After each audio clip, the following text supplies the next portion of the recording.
Prime, you just got to tell me, how impressive is Prime's 2-0 start? It's very impressive. And this win validated last week's win. We were waiting to see, are you going to build on this? You should beat this team. You should beat them in style, as one needs to do to continue to move up in the poll. No doubt. And they did that. It was a little bit of a rocky start. First half had us a little on the edge of our seat. How's this going to go? And then they got rolling, as they should, because they are the more talented team, and they were very well coached. I love this win, not because they beat up on a team that they should have beaten, but because last week feels so much more real now. That this was really the test. Is this a fluke? Are you able to then beat the teams you're supposed to beat if you were ranked where you are? And that's what they were able to do. And I absolutely love it. And it's amazing what Prime is doing over there, man. You're talking about a dude that's 2-0. They only won one game last year, and he's won in dominant fashions. And what I was watching in this game, when they started off slow, I'm like, oh, shoot, they kind of reading their press clippings. And then they got it going. That's signs of a well-coached football team, right? It is going to be this in a football game, but finding ways to win and then dominating a football game, that is impressive by Coach Prime. And they only going to get better. I mean, you see the confidence of this football team, and obviously Prime walk around with confidence, and it's eluded in his football team. It's just fun to watch, man, these boys go out there and really change that program around like that. I feel proud, man. I feel like a proud dad. I got my boy believing now. Do you believe? I believe Come last on week. Now, believe your eyes, because Coach Prime is easy to find. Right? I love it. I mean, just because these boys look hungry. They look motivated. He has these guys on Instagram. He shows like his pep up speech, right? Pep talk, and he's getting the guys going on and motivational talks and getting the blood flowing a little bit. And as you look at the kids, they all believe. The first game, going against TCU. Last year was in the title game. I get it. Might be a little nervous. They won and they beat them on the road. They come back home, sold out crowd. What we gonna do? Dominate. We ain't gonna just win the game. No, we can't just win the game. We blew them out by 22, right? Yeah, so we let it be known. Now the next team that comes in here, it's the same thing. Coach Prime is building something special. And the best part about this is, like, there's no other coach like him. It looks different. It feels different. It sounds different. And I love everything about Coach Prime, what he's doing up there in Colorado. And Deion Sanders, oh my gosh, listen. People won't talk about him that much, right? Right? Now it's like, hey, he might go to the draft. Is it going to be Caleb Williams? Is it going to be him? Who's it going to be? Right? I love it. I love it. I love it, baby. And it's twofold for me. We all hear about, in business terms, we hear about compound interest, when your interest earns interest. Yes. What I think about with the Colorado is compound confidence, because their confidence is now gaining confidence, which is gaining confidence, which is gaining confidence. You beat TCU. That's a little bit of confidence. It's something. Go on the road, a team that was in the national championship last year. That's a solid start. You're ranked.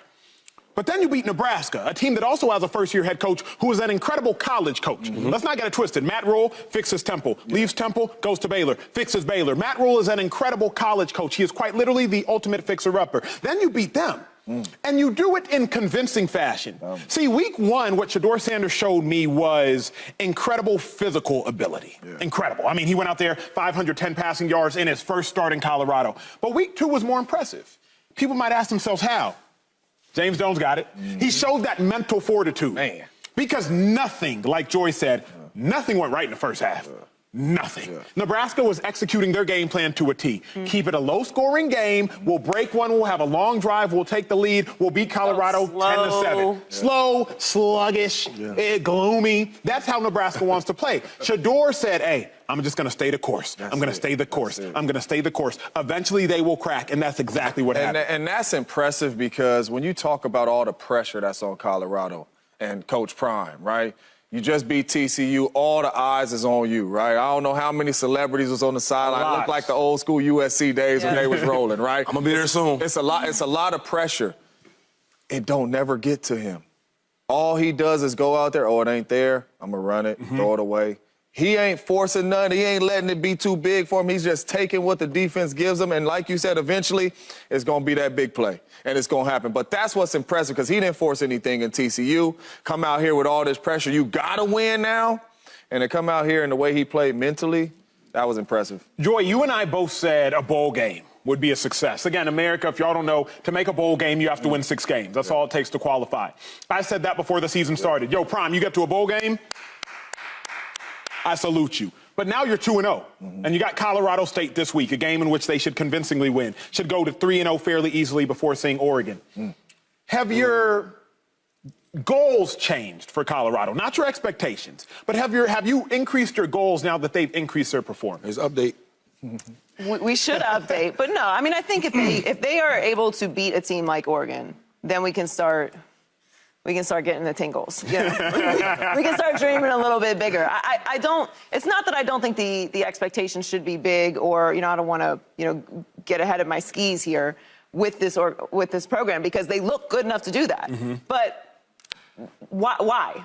A turnaround like that in year one is a tremendous success. Now, if they do more, great. But there's some other opponents coming down the pipeline. If they get to that point, then we will update the information. And then we can start talking that cash, you know what. But we're 2 games into the season, and they're doing what they're supposed to be doing based off of the expectations they had for themselves and what they expected from themselves. Shady, you said 9-10, big dog. Like you put it out there. Yeah. You put it out there and you said go get it. You put the mark out there and you said go get it. That's a win. They're 2-0. Yep. They are following your trajectory more than anybody else's. Colorado State, it should be 3-0, but Prime, I won't do that to y'all. I don't want to just count wins that aren't there yet. I don't want to count money that ain't in the account. Where are your expectations now? They're still there. That 9-10 wins. They're still there. Saying I'm on course. Yeah. I think that while I'm like that, it's so optimistic about Coach Prime and Colorado's, because he got some players there. And the best thing about having a coach like Coach Prime is when you have that confidence, right? Andy Reid has so much confidence in us. Even if we weren't that good of players yet, he makes us feel like we were. So now when you got a guy like Travis Hunter balling out on wide receiver. Yes, sir. It makes the guys in the room game elevate. And as you see in this game, other wide receivers start showing up. And then it carries out through the locker room. So now maybe your line's not that great. Shador's buying time, making plays on the field, running backs breaking tackles. They get confidence. Now the linemen get confidence. And it goes out through the whole entire locker room. That's when the team gets better and better. When some of the players are not that, the ones who are not that good, they start playing real good, like the real good players, and that's what's going to be some trouble. I'm with you. It's that confidence. I was at 7. I'm at about 10 now. He got to get to 10. I'm a proud dad. He got to get to 10 now. And the reason why I say that is because we got to believe that he's going to win 1 or 2 of those big games. Come on. With what he showed us, he's going to win 1 or 2 of those big games. And for me, the equalizer is Shador. Yep. He has everything he needs at the quarterback spot. In college football, in NFL football, that is what wins games. And I feel like Shador could go toe-to-toe with the best. Here's what's most fascinating, and we will keep y'all updated on the storyline all season. The Pac-12 is better than it's ever been. The Pac-12 has 8 teams ranked in the top 25. The most they have ever had historically previously is 6. When you talk about Shador, he has to go to Eugene and see Bo Nix, quarterback for Oregon. Then the following week, at home, sees Caleb Williams. Bo Nix cool. He's cool. That's fine. Let's keep it real. He's just all right. I'm just saying. He's all right, though, right? That's fair, but he was projected as a second-round pick last year. So all I'm saying is Oregon is a solid squad historically. Then you have USC. You know what they're going to do. Say what you will. You do have to see Oregon State. Lolo Oregon State. DJ Uiagalelei was at Clemson. The #1 recruit out of high school is now the quarterback at Oregon State. He wasn't good at Clemson. He wasn't. At Oregon State, though, he has been balling. Well, let him in 2 games, because he was god-awful at Clemson. You are right. He was god-awful. You are right. Okay. He was not good. Well, he was god-awful for Clemson. Let me put that in context. I think he had 26 touchdowns and maybe 7 or so interceptions. I'll correct that if I'm wrong. So all I'm saying is it's going to be some shootouts in our future. And I believe he's going to get 1 or 2 of them done, and that's why I think it can be a shootout, but Colorado got them bazookas, so we ain't tripping. Subscribe here to get the latest from Speak, and go watch a few segments from our other shows on FS1.